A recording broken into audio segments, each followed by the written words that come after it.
If you've been wondering about Claude Pro versus Claude Free and what the real difference is, this video is for you.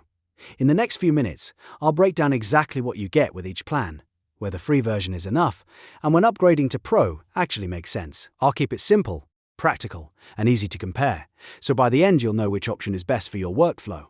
And if this video helps you out, make sure to hit like and subscribe for more easy software tutorials like this one.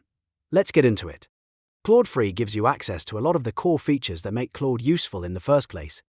You can chat with Claude, ask questions, analyze files, write content, generate code, and use artifacts. For many people, that is already enough to get real work done.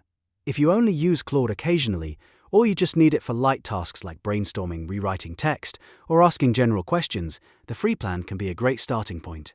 But there is a trade-off. The free plan comes with lower usage limits, which means you can run into restrictions faster. So if you're having a long back-and-forth conversation, working through a large document, or asking Claude to generate a lot of content, you may eventually have to wait before you can keep going. That can be frustrating if you're in the middle of something important. On top of that, during periods of high demand, free users may also notice reduced availability. In simple terms, that means Claude might be slower to respond, or you may have to wait longer to get access when more people are using it. So, while the free plan is useful, it is designed more for lighter and occasional use. Now let's look at Claude Pro. Claude Pro is built for people who use Claude more seriously and more often. The biggest advantage is the much higher message and usage limits. That means you can keep working with Claude for longer sessions without being interrupted as quickly. If you use AI every day, those extra limits can make a huge difference because you spend less time waiting and more time getting things done. Claude Pro also gives you priority access during peak usage times.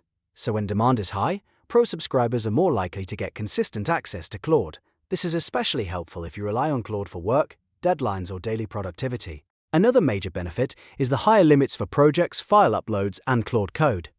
That makes Pro a much better fit for larger coding tasks, document analysis, and ongoing projects that require more back and forth. If you're working with long files, multiple uploads, or you need Claude to help with a bigger technical workflow, Pro can feel much smoother and more capable. And there's more. Claude Pro users also get access to premium features like Claude Design, which is currently in beta, and they're often among the first people to receive new features as Anthropic releases them. So if you like trying the latest AI tools before most users, Pro gives you that early access advantage. That can be a big deal if you want to stay ahead and test new capabilities as soon as they become available. So how do you decide? If you just want to use Claude for basic chatting, writing help, file analysis, or light coding, the free plan may be all you need. But if you use Claude regularly, work with larger files, rely on projects, or want better availability and early access to new features, Claude Pro is the better choice. In short, Claude Free is great for casual use, while Claude Pro is designed for power users who want fewer limits and more consistency. If this comparison helped you understand the difference, please hit the like button and subscribe for more clear AI tutorials and software guides. Thanks for watching, and I'll see you in the next one.